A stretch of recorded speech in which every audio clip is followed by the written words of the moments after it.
Many states had their primaries yesterday. New York and Maryland had some of the biggest election results, or the most consequential potentially. And I want to focus first here. No one else will talk about this in the news today, but Alexandria Ocasio-Cortez won in New York's 14th district. Of course, I am joking. Everyone in the media is scrambling to get up to speed on this candidate, what her defeat of Joe Crowley represents, what her platform is. People are shocked to find out that she is a Democratic socialist. I mean, she was an organizer for Bernie. Like, yeah, she's a Democratic socialist. That should not be the most shocking thing in the world. And she ended up winning by a margin of, I don't know, about 16 points or something like that in New York's 14th district.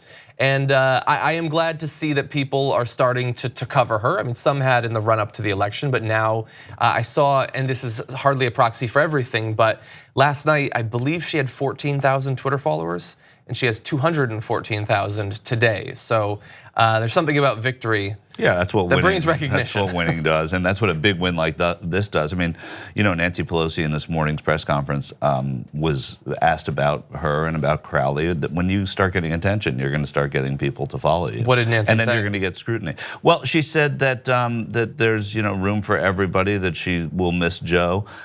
She's not going to. She said the members elect the leadership. She doesn't. She has people that she's close to. She said that she'd like to talk about health care. She was asked if Medicare for all is on the table, is something she supports. She said everything is on the table.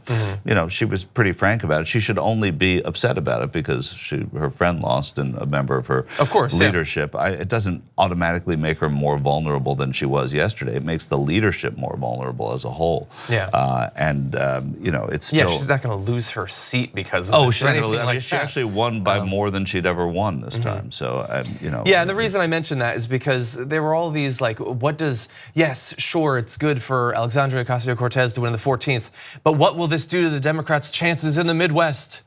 It will do nothing to their chances in the Midwest. Totally different candidates, totally different elections, totally different part of the world. Yeah.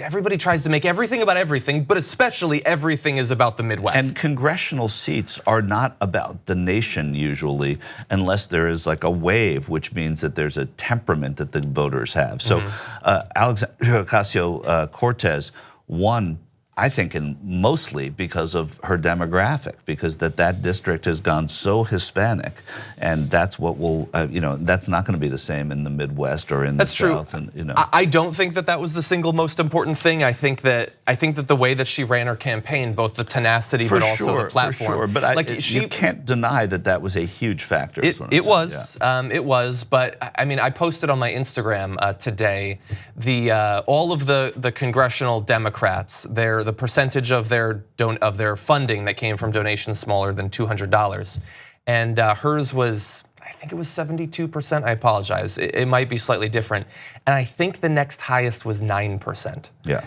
then nobody was close. I mean, some were far lower, obviously. I mean, Joe Crowley, I think was 1%.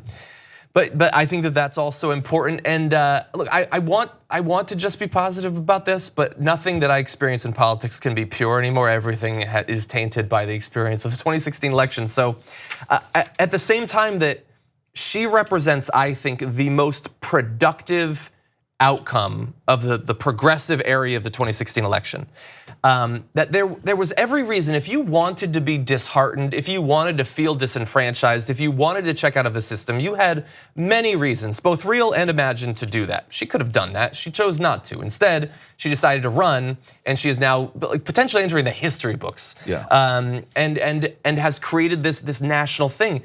But at the same time, I mean, I am frustrated with those who would have told potential candidates like that, instead, no, forget about the Democratic Party. They're dead. It's a waste of your time. You would not have this victory if that sentiment, if that strategy had won out. At the same time, I'm seeing people on Twitter who I mean, I'm talking about in many cases young people in media who were never fans of Bernie, which is fine. It's legitimate. Some of which spread this ridiculous idea that the only people that like Bernie Sanders are young white male socialists. And spread this myth of the Bernie bro for month after month after month after month with think pieces and tweets and videos and all of that, and are now very congratulatory towards her, which is good. I like evolution. I like people to change their positions, but I will simply point out, Alexandria Ocasio-Cortez is one of my favorite Bernie bros, actually. She was an organizer for Bernie Sanders.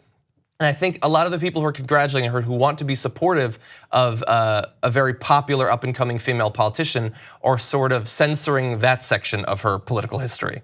Possibly. I mean, yes, that's an interesting thesis, right? That you just said. It's also the possibility that these people were still angry at Bernie Sanders, but love Alexandria. It is possible, but I'm saying, I mean, platform-wise, I've seen her platform.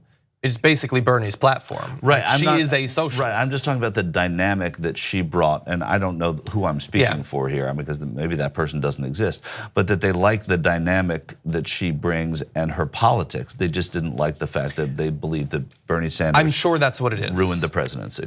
I'm sure that's what it is. But I'm saying a lot of that Bernie bro stuff was long before the presidency was ruined. It was an attempt to discredit not just Bernie Sanders, but also his supporters, some of whom were young Latina socialists. Correct. Not white guys from Ohio who happen to like Bernie Sanders. I do want to go to a little bit of her appearances in the media.